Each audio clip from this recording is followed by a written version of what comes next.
today we are looking at Danios. I'm not sure how many species, probably around 10 hopefully. And this is something that I've been wanting to do for a while. And I figured we got Cameron who knows a lot, so we might as well do it right now.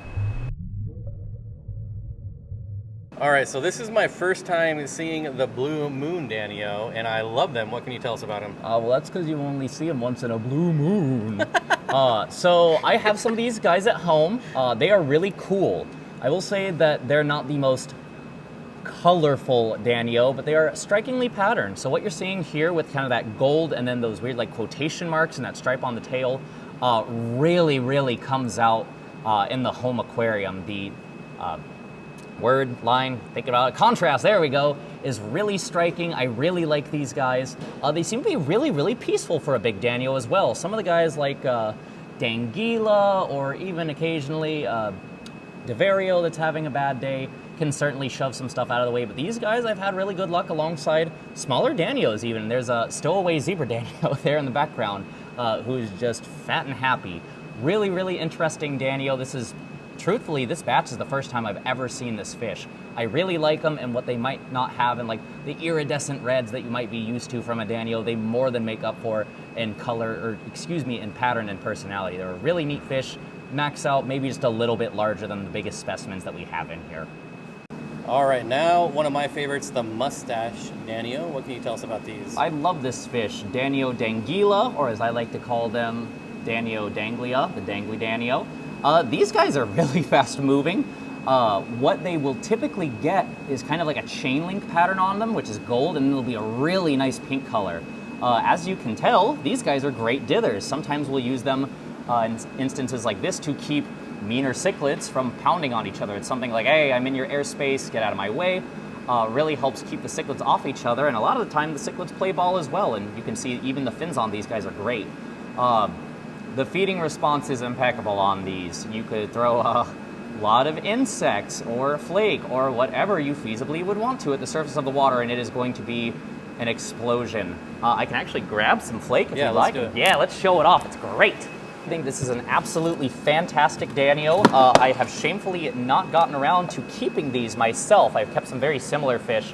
But they're still going to work really well with, say, some of your bigger Dawkinsia, larger Devarios or Danios that are able to, again, deal with that really fast, powerful body. Wonderful fish. I know a lot of folks in their native country of India seem to like keeping these as a fun native national pride symbol, it sounds like, as well. I think this is an awesome Danio. The whiskers on them, the mustache, which they derive their name, are really impressive. They're really cool. I would love to keep these and try to breed them someday. I think they're really just spectacular. So here we have the zebra Danio, and I'm just going to warn everyone, these are fast-moving fish. It's hard to film them, but we're getting a pretty good view here. So what can you tell us about these? Let's speed things. Let's kick things up a notch and give them some food. This is arguably the cheapest tropical fish you can find that is not explicitly sold as a feeder, which I have seen them sold as. The zebra Danio is a really good fish. Genuinely, I mean that. They're attractive. They're hardy despite years and years of inbreeding. I would presume there's not a ton of wild export of these. We have gotten wild-caught zebra Danios. The striping and contrast was a little better. They're a scientific model fish. They're super easy to breed. Occasionally, yeah, folks will get maybe, I don't want to say too small a school, but let's say the right size school for a tank, and they can just bother slower-moving fish. This is not always a great mix with, say, dwarf gourami or guppies. I wouldn't say that they're nippy. I think occasionally you get individuals where the school isn't quite right. And that, yeah, they do become terrors. I'm not disputing that. I'm not calling people liars. But when they're in a group, you just get this attractive, fast-moving fish that doesn't get very big, that does have some nice color, and a group of 8 of them is going to cost you, what, 20 bucks? There's a lot worse you can do. They're a great dither. I really like zebra Danios, genuinely. I've even had the opportunity to care for these in a lab setting, and I really enjoyed it. Caring for the fry, it was all very easy. This is a great fish. It's popular for a reason, it's a standby for a reason, and just because few folks have had bad experiences or because they're cheap doesn't necessarily mean you should overlook them. They are a great fish. All right, another very active Danio that's going to be hard to see, but we'll do our best here. What can you tell us about pearl Danios? The swarm. You know, I think Danios have a special place in my heart as somebody who likes to stand up for kind of the overlooked cyprinids. I really love these guys. I kept these years and years ago because, well, to be honest with you, I was a kid and they were cheap. The color on these is awesome. The behavior is going to be very, very similar to a zebra Danio. You can see the flashes of pink, the flashes of blue, even a little bit of orange in there. They're really, really pretty fish. They seem to be maybe just a bit more relaxed or a bit less nippy, we'll say, than zebra Danios can be. Obviously, they're active, and if you get a big old cloud, and these are incredibly easy to spawn, you can recreate this. I really like these guys. This is a great fish for, say, like a 15-gallon or larger. Have a nice big group, nice active group, and just get a really pretty fish out of it. And again, they're easily found, they're inexpensive. This is a fish that you can even find at Big's box stores, but they really are wonderful. I've always really liked my pearl Danios when I've kept them, tank raised or wild. I think they're all wonderful. All right, a good old-fashioned Leopard Danio. Tell us about these. This is a zebra Danio. It's not. Obviously, these are Leopard Danio, very nice golden color. It's all the goodness of zebra Danios, but sometimes you'll get them intermingled in an import, which is always really funny. It's like, oh, some zebra Danios and their cousin, zebra Danios. And some of these, well, there's one right there. Some of these you can even see kind of an intermingling of pattern. Leopards are really nice, and definitely for a lot of folks that are just getting into Danios, but kind of crinkle their nose at zebras, you know, cheap fish. This is still a very, very inexpensive fish, but still yet a very nice one. Leopard Danios are a very, very attractive fish.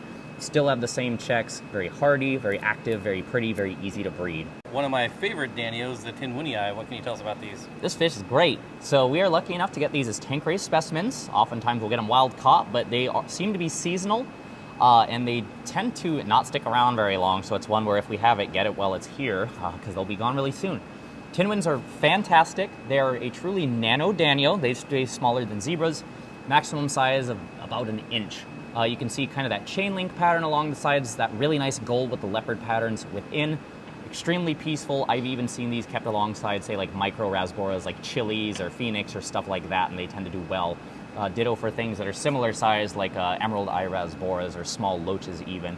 Tinwing are really, really nice fish. It's always really nice for us to get them, and especially for us to be lucky enough to get this many.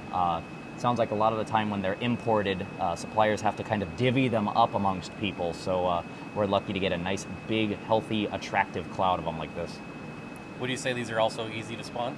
I think from what I'm understanding anecdotally is, again, the quote-unquote world's worst breeder, they seem to be a little bit trickier than some of your other Danio types, but the folks that have bred those and are a bit more in the know don't treat them as terribly difficult. Again, we've got some movers here, but I like these guys a lot, so let's hear about them. Cho Ray are incredible. They are one of my favorite Danios. They're small, they're peaceful, very hardy. They're dimorphic. Males and females look different. They're going to have stripes that are going to be a nice red and blue. They're going to be orange overall. Cho Ray are amazing. They're one of the former Celeste Ichthys. Sorry, that genus isn't valid anymore. I don't believe it. These are... the bigger ones are probably about fully grown, so if you want activity and color, just get Cho Ray. Cho Ray are incredible. I love this fish to death. They're easy to spawn, they'll eat flake, they'll do whatever you want them to.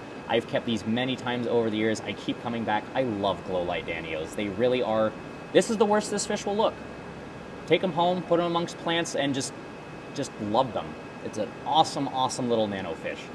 That is true. They're not even firing on all cylinders, and they still look pretty good, so take that into consideration, people. All right, what do we got here?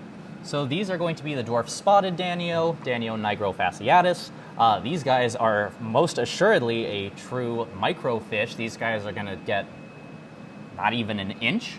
I know that they're still pretty small yet, so you're not seeing the full color, but they'll have a really nice white belly with some black speckling and a black line under a nice orange line and then top half of the body.